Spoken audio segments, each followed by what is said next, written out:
তাদের নতুন জীবনের তুমুল তোড়জোড়, ক্লাসের চাপে সকাল সন্ধ্যা দৌড়ঝাঁপ, লাইব্রেরির নিঃশব্দ গন্ধ আর বন্ধুদের উচ্ছ্বাস, সব মিলিয়ে হিয়ার দিনগুলো এখন রঙিন ঠাস বুনোটে ভরা। তবে এরই মাঝে কোথাও যেন একটা খালি জায়গা থেকে যায়। হিয়ার মনে যেন এক নিঃশব্দ নদীর প্রবাহিত হয়, এক অদৃশ্য জল ছবির মতো তার মনের গহীনে এখনো বয়ে চলে রহস্যের জল। কল্পনার রং ছাপিয়ে বাস্তব জীবনের আলপনা আঁকছে যতই, তবুও কোথাও যেন একটা পর্দার আড়ালে রয়ে গেছে পুরনো জিজ্ঞাসা, এক অসীমাংসিত ব্যাখ্যার আকুতি। হিয়া জানে এই নতুন অধ্যায়ের মাঝে তার সেই পুরনো রহস্যর ধুলো জমে যাচ্ছে, কিন্তু মনে মনে সে এটাও জানে এই ধুলোটাই সে নিজে। হাল ছাড়েনি সে, চির প্রত্যাশিত জীবনে সে প্রবেশ করে গেছে।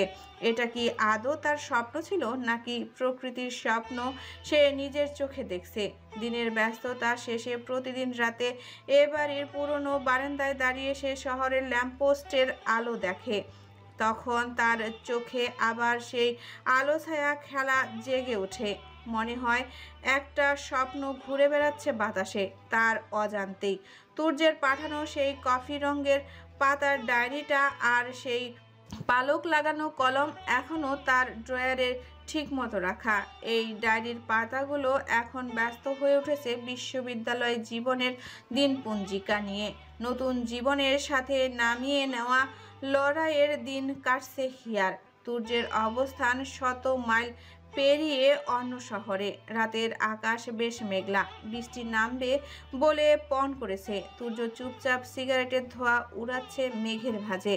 তুর্যের কাছে সব হিসেব সমাধান লাগছে, তবে এই সমাধানের মাঝে কোথাও কোনো এক সুতোর জট লেগে আছে যেটা সে খুঁজে পাচ্ছে না। সুতোর জট হয়তো খুলতে পারে একমাত্র সাত্তকী, যাকে খুঁজতে এত আয়োজন। তবে তাকে খুঁজে পাওয়া কি এত সহজ? তাকে খুঁজে পাওয়া সহজ হলে এতদিনে আব্দুল রুশান মোহাম্মদ খুঁজে বের করে নিতেন, কিন্তু হতেই পারে যে তিনি বের করতে চাননি। তিনি তো কত কি লুকিয়ে বসে আছেন নিজের মাঝে, এসবের হিসেব কে রাখে? তুর্য আকাশের দিকে তাকিয়ে থাকে অপলক। রাতটা যেন নিজেই নিজেকে ভিজিয়ে দিচ্ছে। শহরের বাতাসে ভাসছে এক অনিশ্চিত প্রতীক্ষার গন্ধ। মেঘলা আকাশের নিচে তুর্য ধোয়ার রসে নিজেকে গুটিয়ে নিচ্ছে। ঠিক তখনই ফোনটা কেঁপে ওঠে, স্ক্রিনে ভেসে ওঠে নেহালের নাম। একটা দীর্ঘ নিঃশ্বাস নিয়ে তুর্য কল রিসিভ করে। ওপাশ থেকে কণ্ঠটা চাপা উত্তেজনায় কাঁপছে। তুর্য, যাদের দুইজনকে তুই খুঁজতে বলেছিলি তাদের মধ্যে শৃঙ্খনীল সাহা এখন ঢাকায়, ওনার পিএস নিশ্চিত করেছে। তুর্য চোখ সরায় না আকাশ থেকে, শুধু কণ্ঠটা মৃদু করে উঠে। তুই নিশ্চিত? নেহাল বলে, হ্যাঁ, ওই নামের মানুষ খোঁজার জন্য যতগুলো সূত্র প্রয়োজন সবগুলো কাজে লাগিয়েছিলাম। আজ দুপুরে এক পুরনো যোগাযোগ সূত্রে জানতে পারলাম সে এখন ঢাকায় এসেছে তার অফিসের কাজে। তার পিএসকে অনেক অনুরোধ উপরোধের পর পরশুর জন্য অ্যাপয়েন্টমেন্ট জোগাড় করতে পেরেছি। তুই যত তাড়াতাড়ি সম্ভব ঢাকায় আসার ব্যবস্থা কর। ওই লোক আবার কলকাতা ফিরলে কিন্তু কবে আসবে তার খোঁজ পাবি না।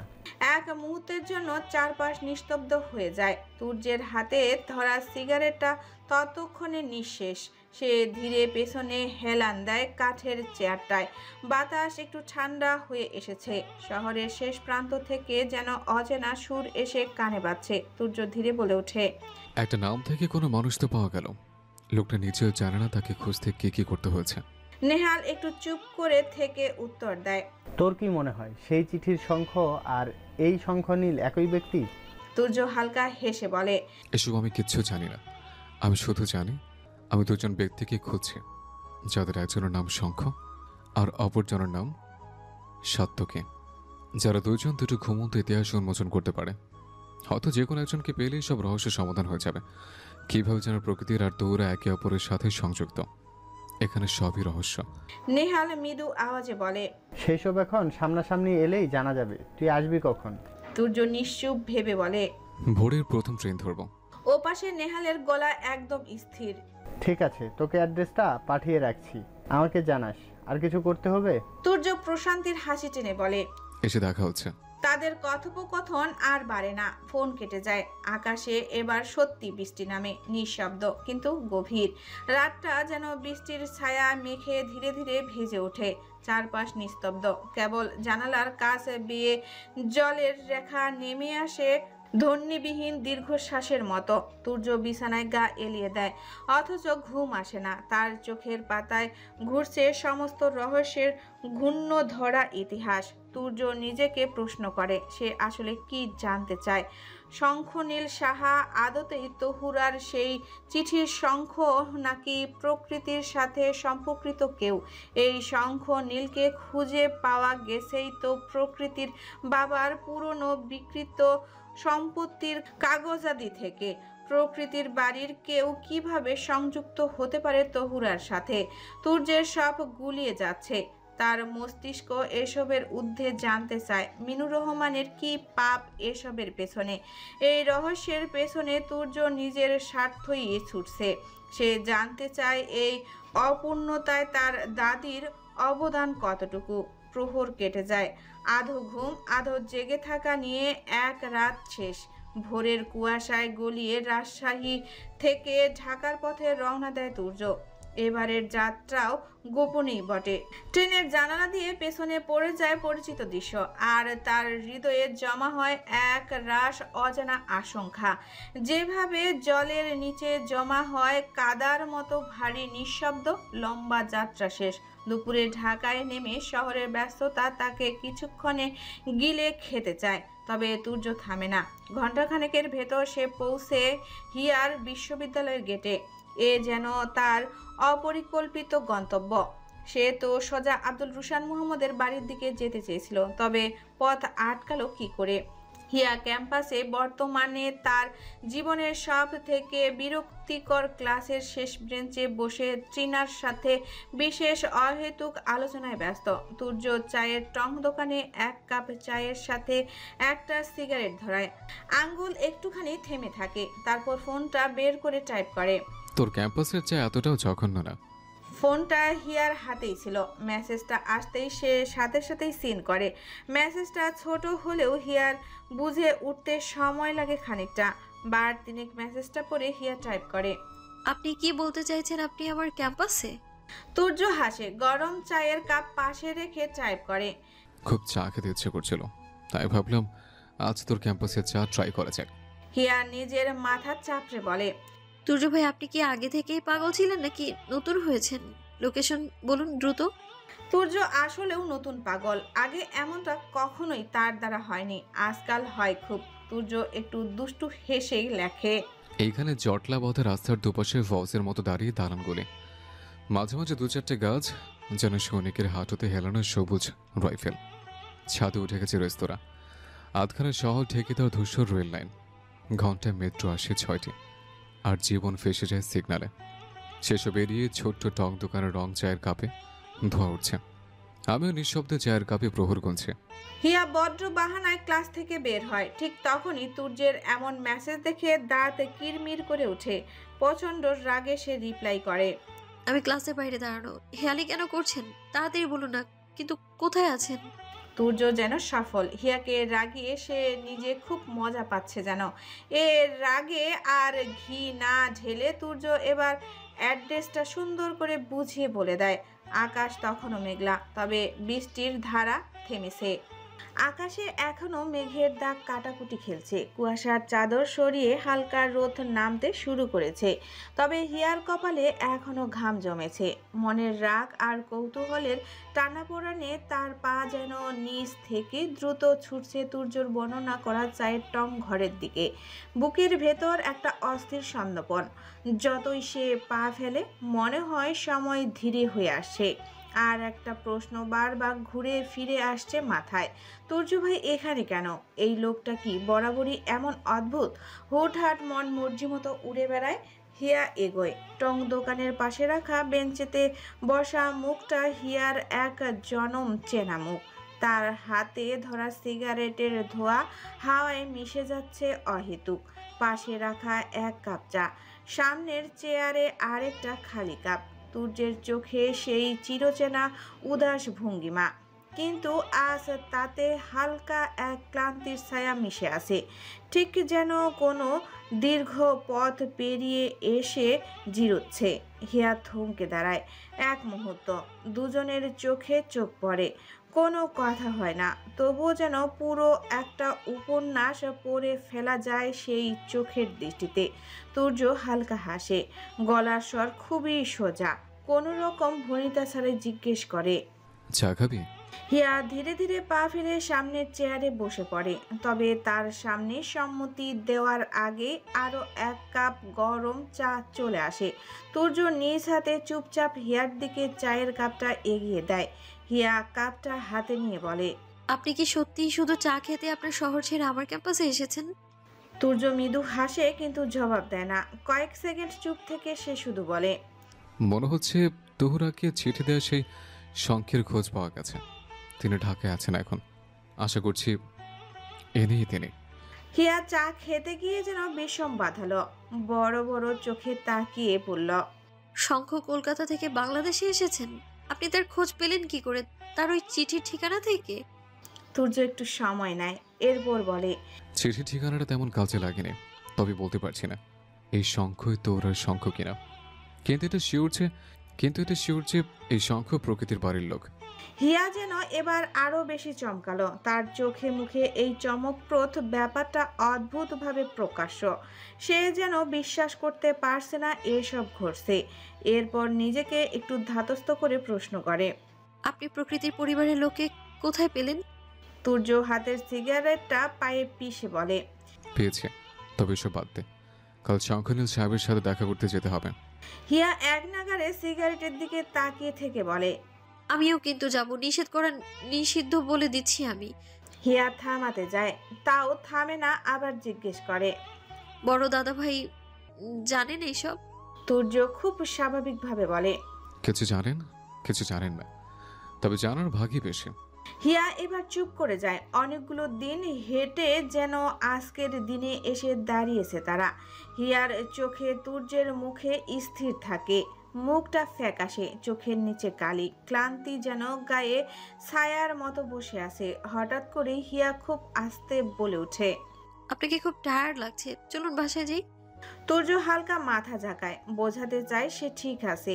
এরপর ধীরে জিজ্ঞেস করে, তোর আর ক্লাস নেই? হিয়া কাপটা টং দোকানের টেবিলে রেখে দাঁড়িয়ে পরিষ্কার শব্দে বলে, না, আর করবো না, আজকের মতো সব ক্লাস শেষ। আপনাকে বাসায় পৌঁছে দিয়ে এটাই যথেষ্ট। তুর্য হেসে ফেলে, খুব আস্তে বলে, এটা কি দায়িত্ববোধ দেখাচ্ছিস? হিয়া একটু মুখ ফিরিয়ে বলে, সে আপনি যা ইচ্ছে ভাবতেই পারেন। তুর্য মুখে কিছু না বলেও চোখের কোণে যেন হালকা কিছু নড়ে ওঠে। তারপরে একটু খোঁজ নেওয়ার ভঙ্গিতে জিজ্ঞেস করে, মেম কোথায়? হিয়া বলে, ওর ক্লাস আছে, শেষ করে চলে আসবে, আপনি চলুন। তুর্য এবার উঠে দাঁড়ায়। তার সাদা শার্টটা ভাঁজ পড়া, গায়ে ক্লান্তির ছাপ, কিন্তু চিরচেনা শক্ত আভাসটা একদম সতেজ। কয়েক কদম চলতেই সে হঠাৎ থেমে যায়। তার চোখ যায় ক্যাম্পাসের গেটের পাশে বসে থাকা এক মধ্যবয়সী মহিলার উপর।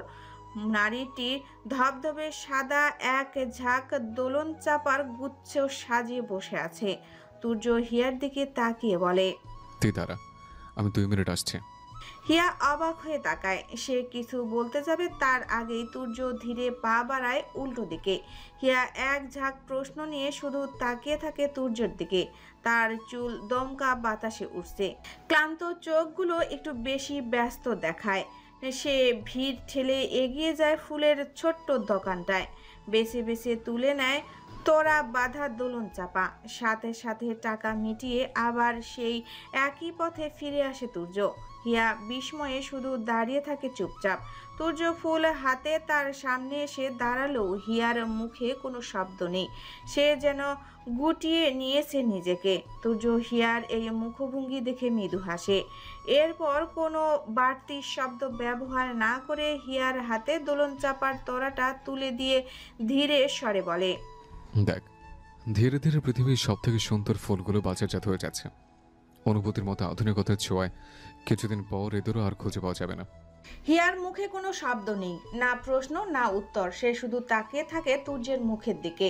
বার কয়েক তাকায় নিজের হাতে ধরা তোলন চাপাগুলোর দিকে। ফুলগুলো যেন কোনো চিরকালীন নরম বার্তা নিয়ে এসেছে। এক রকম উচ্ছ্বাস, ভয় আর অচেনা অনুভূতি জাগিয়ে তুলেছে। হিয়া শক্ত হয়ে দাঁড়িয়ে থাকে শুধু। অনুভূতিরা যেন তাকে বরফের মতো জমিয়ে দিয়েছে। ক্যাম্পাসে ছড়িয়ে ছিটে থাকা মুখগুলো তাদের দেখে নিজের মন মতো গল্প ভেবে ছাড়িয়ে চলছে নিজেদের গতিতে। তবে এতে হিয়া আর তুর্যের কোনো ভ্রুক্ষেপ নেই। হিয়া এমন নির্বাক হতভম্ব মুখটা দেখে তুর্য খানিকটা মুখ চেপে হাসে। কথা না বাড়িয়ে একটু এগিয়ে রিকশা ঠিক করে। তারা রওনা হয় বাড়ির উদ্দেশ্যে। রিকশার চাকা ঘুরছে ঢাকার এলোমেলো ব্যস্ত পথ বেয়ে। দুপাশে দালানগুলো একটু একটু করে পেছনে পড়ে যাচ্ছে।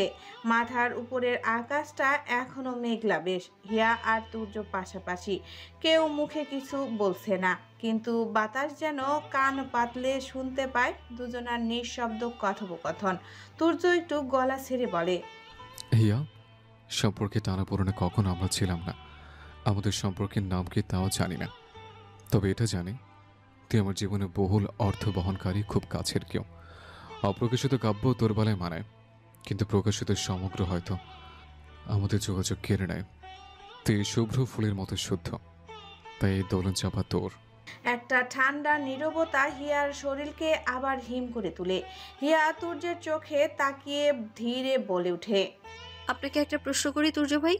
তুর্য রাস্তা থেকে চোখ সরিয়ে হিয়ার দিকে তাকায়। এক গলা প্রশ্রয় মেশানো স্বরে বলে, কর। হিয়া কয়েক সেকেন্ড চুপ থেকে বলে, আপনি এইসব শক্ত শব্দ কোথা থেকে জোগাড় করেন?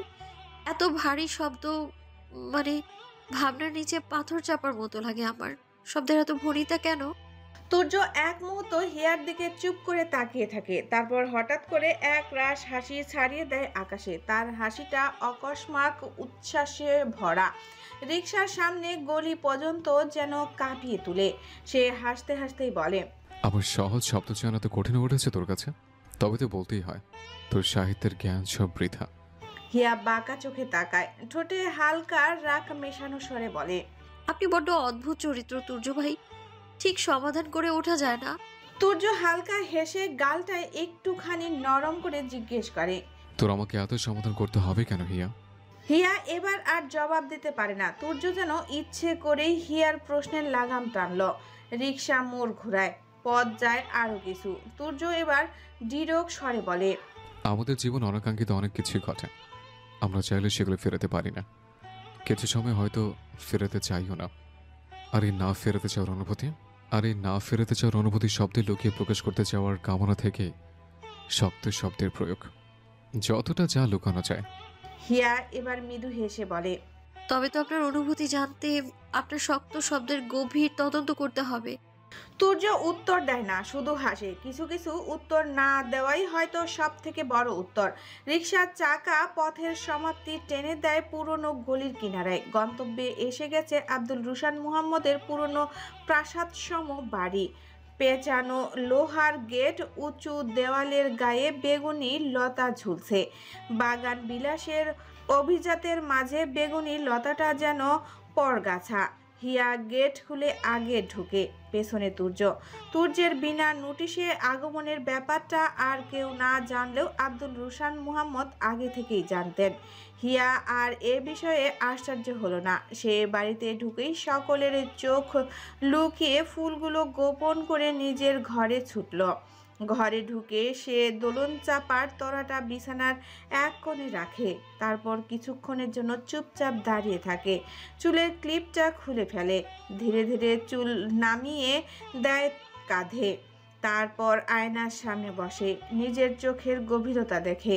কেমন অচেনা লাগে নিজেকেই, যেন এই চোখের পেছনে আজ কোনো অজানা গল্প জেগে উঠেছে, যার লেখক সে নিজে নয়। সময় পেরোতেই মিম বাড়ি ফিরে। সে বেশ চমকায় তুর্যকে দেখে, কিন্তু তার থেকে বেশি চমকায় হিয়ার এমন থমকে থাকা দেখে। তবে শুভ্র দোলন চাপার উপস্থিতি মিমকে যেন চেঁচিয়ে বলে সমগ্র ইতিহাস। কোনো বর্তমান বর্ণনার প্রয়োজন পড়ল না আর মিমের কাছে। সব অক্ষরে অক্ষরে বুঝে নিঃশব্দে রইল সে। মিম ছোট থেকেই পরিচিত তুর্যের ব্যবহারের সাথে, কিন্তু তুর্যের এ রূপ খুব অপরিচিত। মিম জানে তুর্যের এই রূপের কারণ হিয়া, আর এতে কোনো বিতর্ক নেই। তবে এ কোনো মায়া যা তারাই লুকিয়ে ফিরছে নিজেদের থেকে।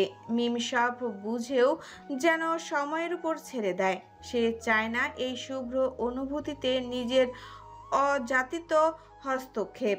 সে শুধু পূর্ণতার দাবিদার হয়ে থেমে থাকে। সময়ের নিখুঁত হিসাবের মতো এই প্রহরও কাটল বিনা বাধায়। তবে হিয়ার অবাধ্য মনে যে আগুনের শিখা তুর্য ছড়ালো, তার আভাস মিম ছাড়া আর কেউ পেল না। বিকেলের শেষ আর সন্ধ্যার আগ মুহূর্তেই আকাশ তার যে মোহনীয় সিঁদুরে মেঘের গল্প শোনায়, সেটাকে ভয়ঙ্কর সুন্দর উপাধি দেওয়াই যায়। এ বাড়ির দোতলার উত্তরের ঘরটায় সন্ধ্যা নামে বেশ নাটকীয় রূপ দেখিয়ে। পশ্চিমের খোলা জানালা দিয়ে পরিষ্কার সূর্যাস্ত পরিলক্ষিত হয়। তবে আজ কোনো এক অষ্টাদশীর চাঞ্চল্য এ ঘরে ছড়িয়েছে। নূপুরের রুমঝুম আন্দোলনের সাথে কোনো এক মায়াবী হাসি উড়ে বেড়াচ্ছে। আব্দুল রুশান মুহাম্মদ ধীরে ধীরে তার চোখ খুললেন। তৃষ্ণার্ত বার্ধক্য ছোঁয়া ঝাপসা চোখে শেষ বিকেলের আলো আফসায় নারী অবয়ব স্পষ্ট হলো। তিনি সাইড টেবিলের উপর থেকে চশমাটা নিয়ে পরিষ্কার দেখতে চেষ্টা করলেন। তার চিরপ্রত্যাশিত সেই নারী মূর্তি। এই আধো আলোতে ধূসর শাড়িতেও তার কাজলের মোড়ানো দুটো চোখ মায়ায় আসক্ততা ছড়াচ্ছে। তার হাতের রং চটা বেশ পুরনো এক বই। কাচের চুড়ির রং কেমন পরিষ্কার নয়। অষ্টাদশী একটা পাতা উল্টে তার ঠোঁটে উচ্চারিত করল, হাজার বছর ধরে আমি পথ হেঁটেছি পৃথিবীর পথে। শৃঙ্খল সমুদ্র থেকে নিশাতের অন্ধকারের মালয় সাগরে অনেক ঘুরেছি আমি। বিদর্গ নগরে এলাম অবশেষে। সেখানে ছিল সে, নাটোরের বনলতা সেন। আব্দুল রুশান মোহাম্মদ তার অপলক দৃষ্টিতে তাকিয়ে হাসলেন। তার জোরানো কণ্ঠস্বরে আওড়ালেন, চুল তার কয়েকবার অন্ধকার বিদিশার নিশা, মুখ তার শ্রাবন্তীর কারুকার্য। তাকে দেখলে মনে হয় যেন বিলোপ শ্রেণীর পরে নেমে এসেছে চাঁদ।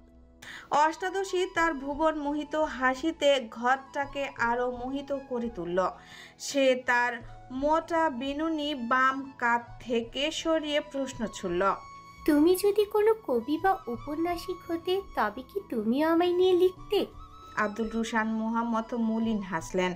পৃথিবী যেমন কোনো শব্দ আর জানা নেই যা তোমাকে বর্ণনা করার স্পর্ধা দেখাতে পারে প্রকৃতি। এ যেন তার জানা উত্তর। প্রকৃতি তার ডাগর ডাগর চোখে তাকে শুধু হাসল। তোমার যত সব বাহানা। আব্দুল রুশান মোহাম্মদ হাসেন।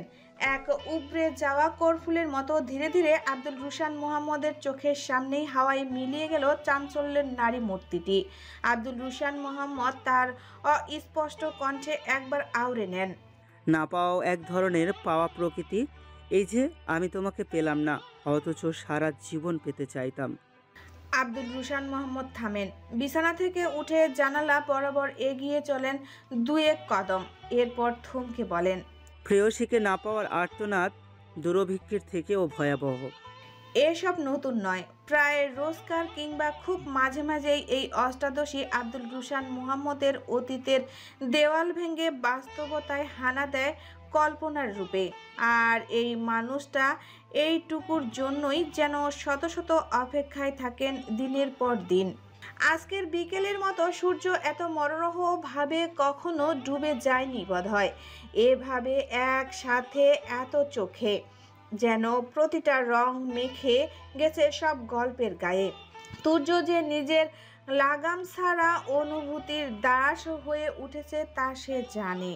তাও সে এ দাসত্ব করতে প্রস্তুত। হিয়ার চোখের অরণ্যের নীরবতার ঠান্ডা আগুনের তাপেই যেন তুর্য নিজেকে নিঃশেষ করতে প্রস্তুত।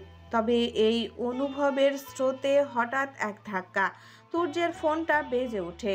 অপ্রত্যাশিত নয়, তবু এতটাও প্রত্যাশিত নয়। স্ক্রিনের নাম্বারটা ভেসে উঠতেই তুর্য এক মুহূর্ত থেমে থাকে, তারপর খুব ধীরে কলটা রিসিভ করে। ওপাশ থেকে কণ্ঠটা বলল কেবল, অপেক্ষা করছি, ফাইল রেডি। তুর্য আর কোনো প্রশ্ন করে না, ফোন পকেটে রেখে ধীরে পা ফেলে নেমে যায় নিচে। বাড়ির বাইরে সব যেন সময়ের হিসেব। একদিকে হিয়া তার অস্ত্রতা অদ্ভুত চক্রে আটকে আছে। এই অনুভূতির মুক্তির আশায় সে খোলা আকাশ খোঁজে, অন্ধকারে পায়চারি ফেলে সারা ছাদ। কিন্তু হঠাৎ ছাদের কোণার খোলা রেলিং থেকে চোখ যায় নিচে। দরজার পাশে অন্ধকার চাতালে একটা কালো হুডি পরা লোক দাঁড়িয়ে আছে, মুখ দেখা যাচ্ছে না। তার হাতে একটা মাঝারি সাইজের ফাইল। লোকটা চারপাশে দেখে না, শুধু তুর্যের দিকে এগিয়ে আসে খুব শান্ত সুনিয়ন্ত্রিত ভঙ্গিতে। লোকটা ফাইলটা তুর্যের দিকে এগিয়ে দেয়। তুর্য কোনো প্রশ্ন করে না, হাতে ফাইল তুলে নেয় নিঃশব্দে। তারপর লোকটার সঙ্গে হাত মেলায়। লোকটাকে একটা ছোট্ট প্যাকেট এগিয়ে দেয়। কোনো দীর্ঘ আলাপ নেই, কোনো উত্তেজনা না, যেন এ এক বহু পুরনো ঠিকানায় বহুবার দেখা হয়েছে এরকম। লোকটা যেতেই তুর্য ধীরে ঘরের ভেতরে ঢুকে যায়। হিয়া রেলিং ধরে দাঁড়িয়ে থাকে স্তব্ধ, চোখে কেবল ধরা পড়ে নিঃশব্দ কৌতূহল। তবে এই দৃশ্যও যেন হিয়ার অস্ত্রতা কমাতে অক্ষম। হিয়ার চোখে দৃশ্যটা উপস্থিত হলেও এসবের ব্যাখ্যা খুঁজে ফেরার অবসর নেই তার। তার বুকের ভেতর এখন কেবল একটা অনিবার্যনীয় টানাপোড়েনে আটকে গেছে। সে পাগলের মতো খুঁজতে চায় তুর্যের শক্ত শব্দের অর্থ।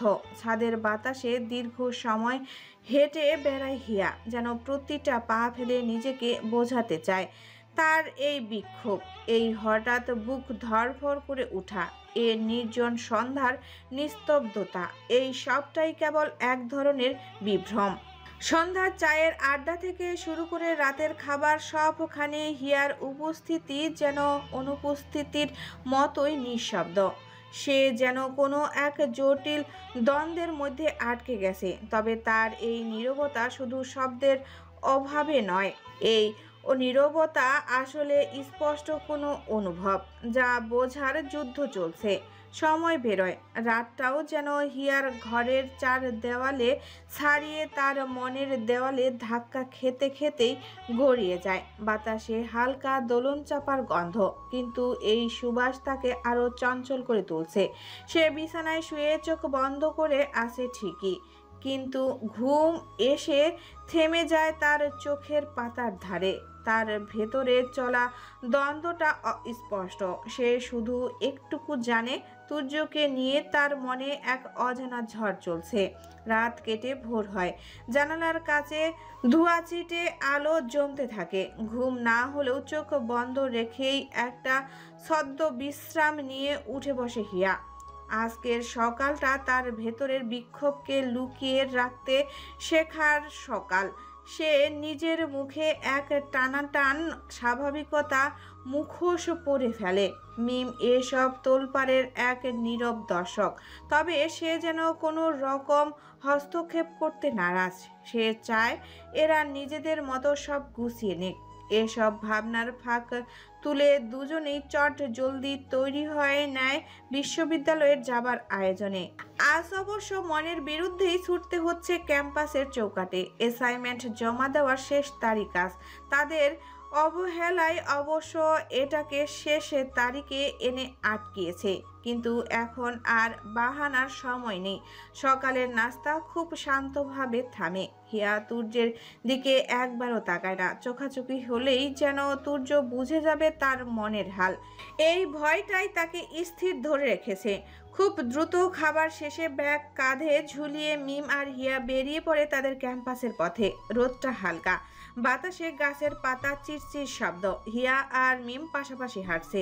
রাস্তার ধারের সবুজ পাতাগুলো বাতাসে হালকা দুলছে। তাদের এই পথটুকু যেন সকাল আর বিকেলের মাঝখানে কোনো এক নীরব যাত্রাপথ, যেখানে শব্দ কম, ভাবনারা বেশি। মিম হঠাৎ হিয়ার দিকে তাকে জিজ্ঞেস করে, তুই এখন কি চাস হিয়া? হিয়া কিছুক্ষণ চুপ করে থাকে, তারপর ভ্রু কুঁচকে জবাব দেয়। কি চাই মানে? মিম থামে না, পা চালাতেই থাকে, কিন্তু গলাটা নরম করে। আমি জানি না তোর সাথে আসলে কি নিয়ে কথা বলা উচিত। হিয়া কিছুই বলে না, মিম নিজ থেকেই বলে ফেলে। আমি ঠিক বুঝতে পারছি না ইটস লাভ অবসেশন নাকি শুধুই পছন্দ, কিন্তু সে যাই হোক, আমি চাই তুই এভাবে ঝিমিয়ে না থাক। এই রূপটা তোর সাথে যাচ্ছে না একদম। কথাগুলো যেন হিয়ার মনে ঝিমিয়ে থাকার হৃৎস্পন্দন দ্রুত করে তোলে। লাভ লাইক অর অবসেশন, এ শব্দগুলো সে শুনছে মাত্র, তাও বারংবার, কিন্তু আজ এই শব্দগুলো যেন তার মনের দরজায় প্রথমবার তার নিজের নামে এসেছে। হিয়া কিছু বলে না, চুপচাপ হাঁটে। তার মনের ভেতরে যেন উল্টাপাল্টে যাচ্ছে কোনো পুরনো পাণ্ডুলিপি, যার প্রতিটা পাতায় শুধু প্রশ্ন, উত্তর নেই। প্রশ্ন মানেই তিনটা শব্দই, লাভ লাইক আর অবসেশন। সে আসলে কিসে বাধা পড়েছে? সে কি কোনো অনুভূতির ট্যাগলাইন খুঁজছে? এই সব প্রশ্ন যেন তার ভেতরের ঝিমিয়ে পড়া আগুনটাকে উস্কে দিচ্ছে। তখনই মিম আবার মুখ ঘুরিয়ে জিজ্ঞেস করে, আজকে তুই যাবি দুর্য ভাইয়ের সাথে শঙ্কর সাহেবের সাথে দেখা করতে? প্রশ্নটা হিয়ার কানে পড়তেই যেন হঠাৎ থেমে যায় সব কিছু। যে এক পা দু পা করে সে হাঁটছিল, তাও একেবারে থেমে গেল। চোখ বড় করে তাকিয়ে পড়ে মিমের দিকে। সে তো ভুলেই বসেছিল শঙ্কর সাহেবের কথা। তার চোখে হঠাৎ আবার আলো জ্বলে ওঠে, চঞ্চলতা ফেরে তার মুখে। সে ব্যাগ থেকে তড়িঘড়ি ফোন বের করে তুর্যের নাম্বার খুঁজে বার কয়েক। হাত যেন কাঁপছে না, কিন্তু মনটা কাঁপছে প্রচণ্ড। দ্রুত সে মেসেজ লিখে, বিকেলে কখন যেতে হবে শঙ্কর সাহেবের সাথে দেখা করতে? তারপর স্ক্রিনের দিকে চেয়ে থাকে নিঃশ্বাস। সময় যেন থমকে যায় কয়েক মুহূর্ত, তবে উত্তর আসে না। 1 মিনিট, 2টা, 5টা, 7 মিনিট পার হয়। হিয়া ফোনটা ব্যাগে ঢোকাতে গিয়েও থেমে যায় বারবার। বিশ্ববিদ্যালয়ে পৌঁছেও পায়চারি চলতে থাকে লাগাতার। ঠিক 10 মিনিট পর ফোনটা হালকা শব্দে ভাইব্রেট করে ওঠে। স্ক্রিনে ভেসে ওঠে একটাই শব্দ, 4:30। হিয়ার বুকের ভেতর যেন হালকা কিছু নেমে আসে, কোনো উত্তর ছাড়া। এই সময়টাই যেন অনেক কিছু বলে দেয়। মিম পাশ থেকে ঠোঁট টিপে হেসে বলে, তুই পাগল হয়ে গেছিস হিয়া, নিজেও ক্লাসে যা, আমাকেও যেতে দে প্লিজ।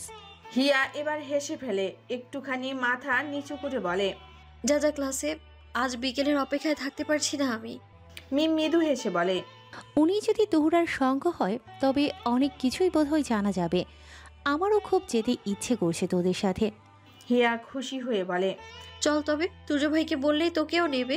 মিম ফোনের সময় দেখে বলে, না না, এত সাহস নেই আমার, থাক তুই, ক্লাস আছে আমার। মিম তাড়াহুড়া করে চলে যায়। হিয়া চুপচাপ নিজের ডিপার্টমেন্ট ছেড়ে হাঁটতে থাকে টিআরসির চত্বরে। তখনও সকালটায়। শেষের ব্যস্ততা ঘুরপাক খাচ্ছে। এখানে ছড়ানো ছিটানো জীবন চিত্র চোখের সামনে মেলে আছে, যার মাঝে জড়িয়ে আছে সবাই। তবে এত আয়োজনের মাঝেও হিয়া তার ভেতরে যেন খুব একা। চারপাশে পৃথিবীর সাথে তার কোনো সমঝোতা নেই আজ। সে হেঁটে যায় ধীরে। টিআরসির ভেতরে পুরনো একটা গাছের ছায়ায় গিয়ে দাঁড়ায়। মাথার উপরে কাক ডাকে, হাওয়ায় বইছে ফাল্গুনের পরশে, কিন্তু তার ভেতরের কুয়াশা কাটছে না কিছুতেই। সে পাথরের বেঞ্চটায় বসে। চারপাশে মানুষ আসে যাচ্ছে, তবু সে একেবারে একা। একাকিত্ব সে অদ্ভুত অস্থির খুঁজে পাচ্ছে আজ। হিয়া চোখ মিলে আকাশের দিকে তাকায়। মেঘের আড়াল ছেড়ে সূর্য উঁকি দিচ্ছে একটু একটু করে, ঠিক যেমন করে কোনো সম্পর্ক নিঃশব্দে উঁকি দেয় বাস্তবের কোল থেকে। হিয়া এবার চোখ বন্ধ করে বাতাসের দিকে মুখ তুলে বসে থাকে কিছুক্ষণ। বেশ কিছু সময় কাটানোর পর তার মনের ভার যেন একটু হালকা হয়। এক ধরনের আত্মসংযত তার ভারে সে একটু সজা হয়ে দাঁড়ায়, পায়ে পায়ে ফিরে যায়। ডিপার্টমেন্টে পৌঁছে নীরবভাবে সাবমিট করে তার অ্যাসাইনমেন্টটা। মিমও ততক্ষণে নিজের কাজ সেরে নিয়েছে। আজ আর ক্যাম্পাসের অলি গলিতে আটকে না থেকে দুজনেই রওনা হয় বাড়ির উদ্দেশ্যে। সব যেন বিকেলের আয়োজন। দুপুরের কাঠফাটা রোদই বাড়ি ফিরে তারা। তবে এখানে যেন অন্য আয়োজন। আব্দুল রবিল মুহাম্মদ এসেছেন একেবারে বিনা নোটিশে। তিনি মহা আরামে বসার ঘরে বসেই জমিয়ে আড্ডা দিচ্ছেন নিজের ভাই আর মাসুম সাহেবের সাথে। মাসুম সাহেব অবশ্য প্রায়ই রোজই আসেন আব্দুল রুশান মোহাম্মদের সাথে সময় কাটাতে। তবে নিজের দাদা ভাইকে দেখে হিয়া একেবারে চমকালো। সে দৌড়ে গিয়ে ঝাঁপিয়ে পড়ল নিজের আব্দুল রুশান মোহাম্মদের দিকে। খুব সরলতা নিয়ে জিজ্ঞেস করল, এটা একদম ঠিক না দাদা ভাই। আপনি যে আসবেন একবার বললে আমি আরো কত আগে চলে আসতাম। আব্দুল রবিল মুহাম্মদ হাসেন, হিয়ার মাথায় হাত বুলিয়ে বলেন, তোকে খুব দেখতে ইচ্ছে করছিল, তাই ভাবলাম তোকে চমকে দিই। এই কারণেই হুট করে হাজির হলাম। হিয়ার মনের সব ভার যেন একেবারে গায়েব হয়ে গেল। আচমকা নিজের প্রিয় মানুষকে দেখে আব্দুল রুশান মোহাম্মদ হিয়ার এমন বাচ্চামি দেখে হেসে বলেন, গত রাতেই রবি বলেছিল ওর আসার কথা। খাবার টেবিলেই তো তুমি এলে আর চলেই গেলে, তাই হয়তো শুনতে পাওনি হিয়া। মাসুম সাহেব দীপ্ত হেসে বলেন, সে ভালো হয়েছে। অপ্রত্যাশিত বিষয়গুলো খুব বেশি খুশি দেয়। দেখো না, হিয়া খুশিতে চমকিত। এই উল্লাস চলে আরও কিছু সময়। হিয়া আর মিম কিছু সময় কাটিয়ে সোজা উঠে যায় ঘরে, ফ্রেশ হয়ে নেয়। তারপর নিচে নেমে আসে দুপুরের খাবার খেতে। খাবারের টেবিলেও আজ বড় আয়োজন, তবে কিছু একটা অপ্রত্যাশিত নীরবতা। তুর্য অনুপস্থিত। হিয়া এ বিষয়ে বিশেষ কোনো প্রশ্ন করে না, বাকি সবাইও এড়িয়ে যায় ওর শূন্যতা। খাবার শেষে আব্দুল রুশান মোহাম্মদের ঘরে জমে ওঠে আবার আড্ডা। সাহিত্য, স্মৃতি, দেশ সব মিলিয়ে কথার বহর কিছুতেই কমে না। হিয়া কেবল হাসে মাঝে মাঝে, মাথা নাড়ে, কিন্তু মন তার অস্থির। চোখ বারবার ঘড়ির দিকে যায়। ঘড়িতে তখন দুপুর 3টা ছুঁই ছুঁই, কিন্তু তুর্যের কোনো খোঁজ নেই। অস্থিরতায় হিয়া অবশেষে ফোনটা বের করে মেসেজ পাঠিয়ে দেয়, আপনি কোথায়? বিকেল তো হয়ে গেল প্রায়। মিনিট খানেক পরেই রিপ্লাই আসে, বন্ধুদের সাথে আছে, তুই রেডি থাকিস, ঠিক 4:30 যেতে হবে। হিয়ার চোখে নেমে আসে কিছুটা স্বস্তি, কিছুটা শঙ্কা আর এক অদ্ভুত উত্তেজনা। সে লিখে, দাদা ভাই এসেছে, আমি খুব সারপ্রাইজ, একদম হুট করেই হাজির। সাথে সাথেই তুর্যের রিপ্লাই, গত রাতে বড় দাদা বলেছিলেন ছোট দাদা আসবে আজ। আমি অবশ্য অবাক হইনি, তুই তো অন্য জগতেই ছিলে। সে যাক, এসব এখন ভাবার বিষয় না। ঠিক টাইমে তুই রেডি না হলে তোকে ছাড়া আমি চলে যাব। এখন বিরক্ত করিস না। হিয়া তুর্যের শেষের মেসেজটা পড়ে চুপ করে বসে থাকে কিছুক্ষণ। সময় যাত্রা আরো মিনিট কয়েক এগোয়। কারো কথায় হিয়ার কোনো মনোনিবেশ নেই। সে বারংবার সময় সংখ্যা বদল দেখতেই যেন ব্যস্ত। আব্দুল রুশান মুহাম্মদকে যে কোনো বাহানা দিয়ে বের হওয়া সহজ ছিল, তবে আব্দুল রবিল মুহাম্মদকে বাহানা দেওয়াটা বেশ কঠিন লাগছে হিয়ার। সময়টা 3:45 ঘরে যেতেই হিয়া মিমের দিকে তাকিয়ে পড়ে। মিমও হিয়ার মুখে নির্বাক দর্শকের মতো চেয়ে থাকে শুধু। হিয়া বেশ কিছু সময় হিসেব কষে, একটি দুষ্টু হাসি দিয়ে একটু জোরেই বলল, মিম 4টা বাজতে চললো, চল এবার রেডি হতে হবে তো। তুর্না আমাদের অপেক্ষা করবে তো। মিম বোকার মতো তাকিয়ে থাকে কিছু সময়। বেশ কয়েক প্রহর পেরোতেই মিমের মস্তিষ্কে যেন সচল হয়ে ওঠে। হিয়ারের চোখে স্পষ্ট বুঝে যায় সবটা নাটক। মিমও সাথ দেয়, বলল, দেখছিস, একদম ভুলে গেছি। আমাদের তো 4:30টায় যেতে বলেছিল, তাই না? হিয়া সম্মতি দিয়ে বলল, হ্যাঁ, রেডি হতে হবে। উপস্থিত সকলেই এক দৃষ্টিতে তাকিয়েছে মিম আর হিয়ার মুখের দিকে। আব্দুল রবিউল মুহাম্মদ আর কৌতূহল না আটকাতে পেরে জিজ্ঞেস করলেন, কোথায় যাওয়ার প্ল্যানিং হচ্ছে? মিম কিছু বলবে তার আগে হিয়া একটু জোর করে হেসে বলল, আমাদের বিশ্ববিদ্যালয়ের বান্ধবী তুর্না, ওর কিছু কেনাকাটা করার ছিল, তাই সবাই মিলে আজ বিকেলে বের হওয়ার প্ল্যানিং করেছিলাম। এই নিউ মার্কেট অবধি যাব, কেনাকাটা করেই চলে আসব। আব্দুল রবিউল মুহাম্মদ কথা বাড়ালেন না, শুধু বললেন, সন্ধ্যা নামতেই ফিরে আসবে, রাত যেন না হয়। হিয়া হেসে বলল, এই যাব আর আসবো দা ভাই। কথোপকথনের সমাপ্তি টেনে হিয়া আর মিম নিজেদের ঘরের দিকে দৌড় লাগালো। ঘরে ঢুকেই দরজা বন্ধ করে মিম বলল, দিলে তো আমাকেও ফাঁসিয়ে। এখন সারা বিকেল আমি করবোটা কি? হিয়া একটু নরম স্বরে বলল, আমার হাতে কিছু করার ছিল না মিম, তুই বল। দাদা হুট করে চলে এসেছে, এখন আমি যদি কোনো বাহানা না দিতাম তাহলে আমাকে বের হতেই দিত না। প্লিজ মিম, আজকের মতো একটু ম্যানেজ কর। আমি তোর না বাপিয়ে ওদের ম্যানেজ করছি। তোর প্লিজ একটু ক্যাম্পাস দিয়ে ঘুরিস। এরপর আমি যখন ফিরবো তখন আবার তোকে কল করব। একসঙ্গে বাসায় ফিরবো। প্লিজ বোন আমার একটু কনসিডার কর। মিম আর কোনো বাহানা করলো না। হিয়ার এমন করুণ আকুতি দেখে সে রাজি হয়ে গেল। হিয়াও কথা মতো তুন্নাকে ফোন দিয়ে রাজি করালো। সব যেন প্ল্যান মাফিক এগোলো। হিয়া সময় আর অপচয় না করে তৈরি হতে শুরু করে। আকাশের ছোঁয়ানো হালকা নীলাভ সালোয়ার কামিজটা তার খুব প্রিয়, কিন্তু আজকের দিনে পরাটা যেন অজান্তেই বিশেষ হয়ে ওঠে। ঘরের আয়নার সামনে দাঁড়িয়ে চুল খোলা রাখে সে, চোখে হালকা কাজল টানে, ঠোঁটে একটুখানি গোলাপি রং, শ্বাসটা নরম, কিন্তু দৃষ্টিটা যেন কেমন ভারী হয়ে উঠেছে। তাতে অপেক্ষার ছায়া, উত্তেজনার ছাপ আর এক ফোঁটা অভিমানও জমে আছে।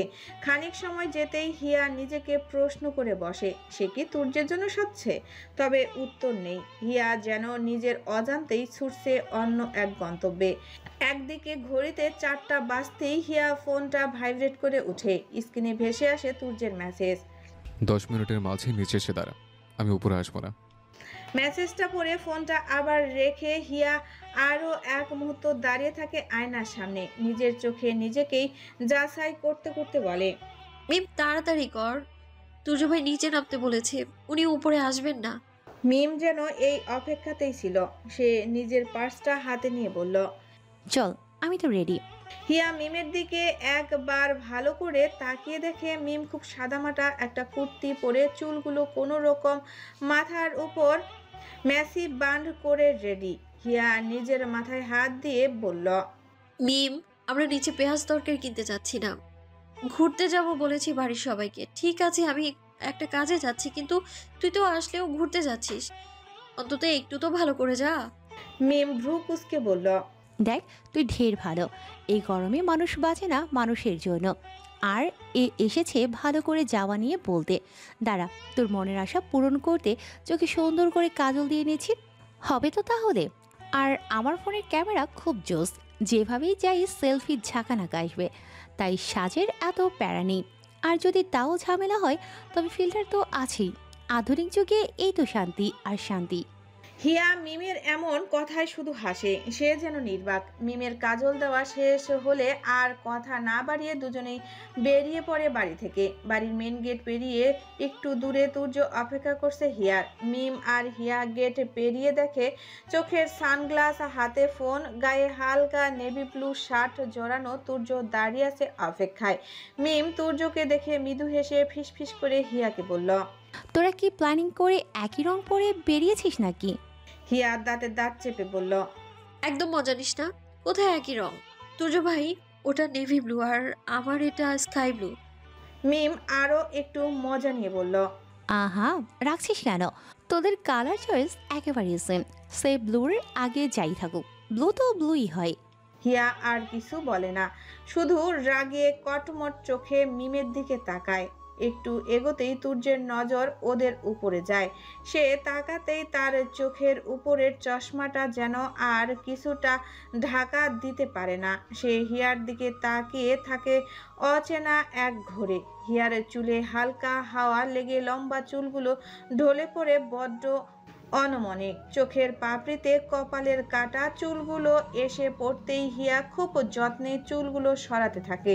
তুর্যের চোখে এই মুহূর্তটা যেন আটকে যায়। সে হাঁটতে ভুলে যায়, কথা বলতে ভুলে যায়, শুধু একভাবে তাকিয়ে থাকে হিয়ার দিকে। মিম আর হিয়া তুর্যের একেবারে কাছাকাছি গিয়ে দাঁড়ায়। হিয়া একটু মৃদু হেসে নিজেকে খুব স্বাভাবিক দেখিয়ে বলল, বেশি অপেক্ষা করলাম? হিয়ার কণ্ঠস্বর কানে পৌঁছাতেই তুর্য নিজের অবস্থান টের পেয়ে চোখ সরিয়ে ফেলল। ঠোঁটের কোণে এক টুকরো হাসি এনে বলল, একটু সমস্যা নেই, চল। মিম তুর্য আর হিয়াকে বিদায় দিয়ে একটা রিক্সা নিয়ে ছোটে ক্যাম্পাসের উদ্দেশ্যে। তুর্য অগোচরে বারংবার ঘুরে ফিরে দেখে নেয় হিয়ার মুখটা। সে যেন স্বীকার করে ফেলেছে হিয়াকে শুধু মায়াবী বলাটা একদমই কম পড়ে যাবে। সে আগে থেকেই উবার বুক করে রেখেছিল। মিম যেতেই গাড়িটা এসে দাঁড়ায় তাদের সামনের রাস্তায়। গাঢ় ধূসর রঙের সেডান, কাঁচ হালকা কালসে। তুর্য পেছনের গেটটা খুলে দিয়ে হিয়াকে বসিয়ে নিজে বসে সামনের সিটে। হয়তো অভ্যাসের বাইরে হাঁটতেই চায় না সে আজ। তুর্যের মনে যেন অন্য এক অনুভূতি খেলতে শুরু করেছে। হিয়ার পাশে বসা মানেই যেন সে বুঝে ফেলবে ওর চোখের অস্থিরতা। দুজনেই যেন দুজনের সাথে লুকোচুরি খেলায় এক বিশেষ টুর্নামেন্ট ঘোষণা করছে। দুজনেই দুজনের প্রশ্নের দোর গোড়ায় দাঁড়ানো, তাও শব্দ নেই। গাড়ি রওনা দেয়। রাস্তার দিকের আলো ছায়া হিয়ার মুখে লেগে থাকে মাঝে মাঝে। সে চুপ করে জানালার বাইরে তাকিয়ে থাকে। তুর্য লুকিং গ্লাসে আনমনে এক নজরে দেখছে শুধু ওর চোখ, ওর মুখের পাশে উড়ে যাওয়া চুল, আর কখনো কখনো গালের পাশ ছুঁয়ে ফেলা হালকা অভিমান। তাদের আজকের গন্তব্য বনানীর একটা মাল্টিন্যাশনাল কোম্পানির হেড অফিসে। সেটা এক বিশাল কাচ ঘেরা অট্টালিকা। শহরের জ্যাম, ক্যালকেন আওয়াজ, ট্রাফিক সিগন্যালে দাঁড়িয়ে থাকা সেই সব ব্যস্ত মুখের পেছনে এই যাত্রা যেন আরও নিঃশব্দ হয়ে পড়ে। প্রায় 30 মিনিটের মাথায় তারা পৌঁছায়। বিশাল গেট, চকচকে কাজ এবং গেটে দাঁড়িয়ে থাকা বেশ কিছু সিকিউরিটি। পরিচিত নয় এমন মুখের জন্য জায়গাটা খানিকটা রুট। তুর্য গাড়ি থেকে নেমে ফোনে কী সব একটা দেখায় সিকিউরিটিকে। তারপর ব্যাগ থেকে বের করে ফাইলটা তুর্য স্বর নিচু রেখেই বলে, বিকেল 5টায় অ্যাপয়েন্টমেন্ট আছে। সিকিউরিটি এক ঝলক দেখে, তারপর ওদের ভেতরে নিয়ে যায়। ভেতরে ঢুকতেই যেন অন্য এক জগতে পা পড়ে।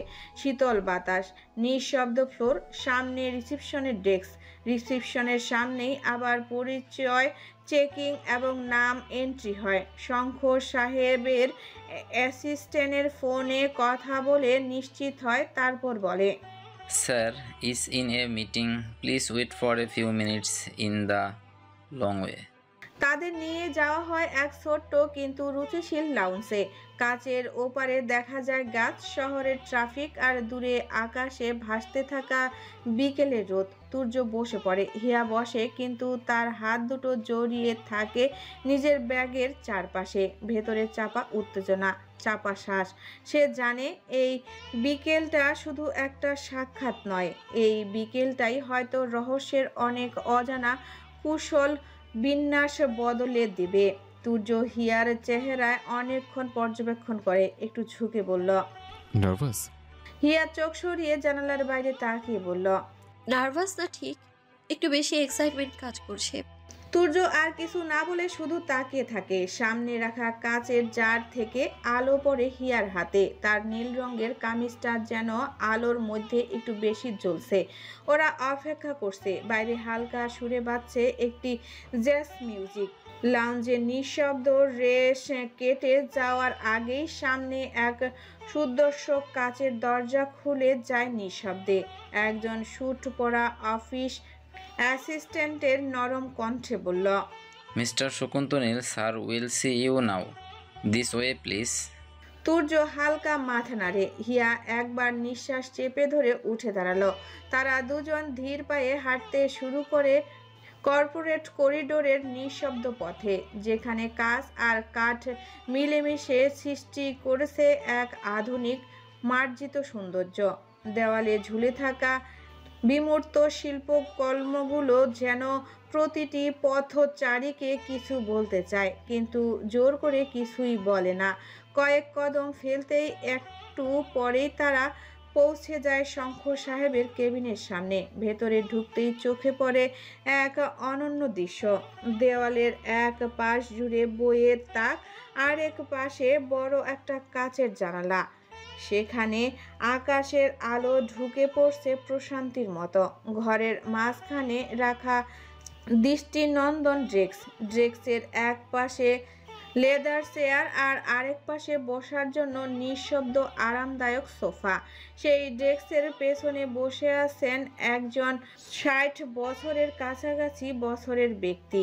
বয়সের সংখ্যা এমন হলেও তার শরীর ভাষায় কোথাও ক্লান্তির ছায়া নেই, বরং তার চোখে মুখে গাল বরাবর হালকা পাতলা দাড়িতে পরিপাটি চুল আর নিখুঁতভাবে পোড়া গাঢ় ধূসর সুটে এমন এক ব্যক্তিত্ব ফুটে উঠেছে যা নিঃশব্দে শ্রদ্ধা জাগায়। চায়ের নিখুঁত গিট, আঙ্গুলের ধরা একটি কালো ফাউন্টেন প্যান, সব কিছুতেই রুচি ছাপ। তিনি চোখ মেলে একবার হিয়ার দিকে তাকান, আবার তুর্যের দিকে। তার কণ্ঠ গভীর কিন্তু নরম। তিনি বলেন, প্লিজ বসুন, মনে হচ্ছে আমরা পরিচিত নই। তুর্য হালকা হাসে, মাথা নুয়ে বলল, পরিচিত নই, তবে পরিচয়ের গুরুত্ব অনুভব করেই পরিচিত হতে আসা। আমি আহিদুল ইসলাম তুর্য। শঙ্কু সাহেব মৃদু হেসে বলেন, বসো তোমরা। আমার বিয়ে বলছিল, বেশ কয়েক মাস ধরেই তোমরা আমার অপেক্ষায় ছিলে। কোনো বিশেষ কারণ? হিয়া তখনও নীরব, কিন্তু তার চোখে ধরা পড়ে এক ধরনের বিস্ময়। এই মানুষটা যেন ডায়েরির পাতায় লেখা কোনো চরিত্র, এখন বাস্তবে উঠে এসেছে। শঙ্খ তখন হাতের পেনটা ডেস্কে রেখে পুরো মনোযোগ দিয়ে তুর্য আর হিয়ার দিকে তাকান।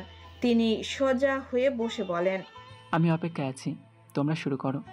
ঘড়ির কাঁটা 5:30 সুই সুই করছে তখন। বিকেলের আলো জানালার ঠিকরে পড়ছে, তবু ঘরটা যেন এখন আলোয় নয়, কণ্ঠে কথায় কিছু অচেনা গল্পে আলোকিত হতে চলছে। তুর্য তার হাতের ফাইলের ব্যাগ থেকে ধীরে পরিপাটি ভঙ্গিতে একটি খামে মরানো চিঠি বের করে। তার চোখে তখন আর কোনো দ্বিধা নেই, বরং এক ধরনের পরিণত আত্মবিশ্বাস। সে চিঠিটা এগিয়ে দেয় শঙ্কর সাহেবের দিকে, এরপর পরিষ্কার আওয়াজে বলল, ভাগ্যক্রমে সারাবান তৌরাকে দিয়ে আপনার এই একটা চিঠি আমার কাছে আছে। বলতে পারেন এটা আমাদের একটা পরিচয়। তাছাড়া অন্য পরিচয় আব্দুর রোশন মোহাম্মদের বোন মেনুর রহমানের নাতি আমি, এবং তার ভাই আব্দুর রবিউল মোহাম্মদের নাতনি এই যে হিয়া। অনেক অনেক প্রশ্নের স্তূপ জড়ো হয়েছে, তে আপনাকে খুঁজে বের করা। মিস্টার সাত্তকী। শঙ্খ সাহেব চিঠিটা হাতে নিতে নিতে যেন এক মুহূর্তের জন্য জমে যান। ঠোঁটের কোণে যে হাসিটা ঝুলেছিল সেটা একেবারে মিলিয়ে যায়। চোখ কপালের দিকে উঠতে চায়, কিন্তু অভ্যাস তাকে সংযত রাখে। সাত্তকী নামটা উচ্চারণ করে তিনি থেমে যান, যেন এই নামটা আজ অনেক বছর পর তার কানে পৌঁছালো। খুব চেনা, খুব আপন, অথচ এখন খুবই দূরে। হিয়াও নামটা শুনে তুর্যের মুখের দিকে এমনভাবে তাকিয়ে থাকে যেন তার চোখ দিয়ে বেরিয়ে আসছে শুধু সাত্তকী নামের জড়তা। তুর্য হিয়ার দিকে ফিরে এক ঝলক শান্ত চোখে তাকায়, যেন হিয়ার অজস্র প্রশ্নের উত্তর সে অনেক আগেই তৈরি করে রেখেছে, শুধু বলার সময় হয়নি। শঙ্কু সাহেব চুপ করে চিঠিটার দিকে তাকিয়ে থাকেন কিছুক্ষণ, তারপর তার গভীর দৃষ্টি চলে যায় তুর্য আর হিয়ার দিকে। গলার স্বর নিচু কিন্তু ক্ষীণ। তিনি প্রশ্ন ছড়েন, কি করে খুঁজে পেলে আমাকে? এ তো অসম্ভব। তুর্য শুধু হাসে। শঙ্খ সাহেব ধীরে ধীরে চিঠির খাম খোলে। তার আঙ্গুল কাঁপে না, কিন্তু চোখের নিচে হালকা এক রক্তচাপের ছায়া খেলা করে। চিঠির কাগজ খুলে প্রথম লাইন পড়তেই তার মুখ বদলে যায়। চোখে হালকা জল, ঠোঁটে বিস্ময়ের রেখা। শুধু একটা শব্দ তার ঠোঁট থেকে বেরিয়ে আসে নিজের ইচ্ছেতেই, তুরাপা। তিনি চেয়ারে গা এলিয়ে দেন, চোখ বুজে ফেলেন এক মুহূর্ত, যেন তার স্মৃতির দরজা খুলে গেছে হঠাৎ। কাছের জানালার বিকেলের আলো তখনও নরমভাবে এসে পড়ছে, কিন্তু কেবিনটা যেন হঠাৎ অতীতের কোনো সময় ঢুকে পড়েছে। তারপর শঙ্খ সাহেব ধীরে চোখ খোলেন, একটা দীর্ঘশ্বাস ছেড়ে বলে ওঠেন, অনেক বছর কেউ আমাকে এই নামে ডাকে না। সাত্তকী আমার ডাকনাম, তবে বয়স বাড়লে ডাকনাম যেন মিলে যায় অন্য সব সম্বোধনের বাজে। তাছাড়া এই নামে এখানে কেউ চেনে না আমাকে। তোমরা কি করে খুঁজে বের করলে আমাকে? তুর্য হেসে বলল, সহজ ছিল না, তবে মন থেকে চাইলে সবই করা যায়। বেশ লম্বা সময় আপনাকে খুঁজছিলাম। বলতে পারেন এই চিঠিটার জন্য আপনাকে পাওয়া সহজ হয়েছে। এছাড়া কেউ জানতো না যে সাত্তকের আসল নাম শঙ্করেল সাহা। গতকালের আগের দিন পর্যন্ত আমি নিজেও আপনাদের দুজনকে দুটো আলাদা মানুষ হিসেবে ভেবে এসছি। বলতে পারেন সবটাই ভাগ্য।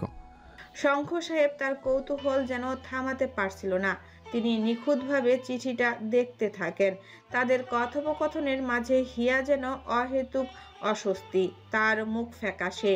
এই মানুষটা যে তুহুরার চিঠির প্রেরক সেটা জানত সে, কিন্তু সাত্তকী নামটা যে এতখানি আবরণে ঢাকা ছিল সেটা সে কল্পনাও করেনি। শঙ্খ সাহেব চিঠিটায় একবার হাত বুলিয়ে শান্তভাবে জিজ্ঞেস করেন, থুরা আপা কেমন আছেন এখন?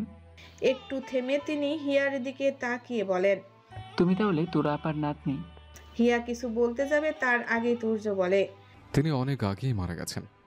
শঙ্খ সাহেবের চোখের কোণে জমে থাকা অতীত যেন খানিকটা আঘাত পায়, চোখটা চকচক করে ওঠে।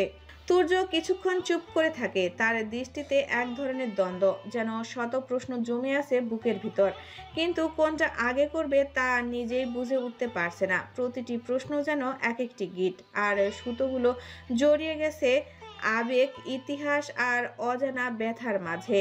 তার ঠোঁট নড়ে ওঠে, কিন্তু শব্দ আসে না। হিয়া চুপচাপ বসে, তার দু হাতের আঙ্গুল নিজের আঙ্গুলের ভাঁজে জড়িয়ে ধরা, চোখ চঞ্চল সারা কক্ষ জুড়ে।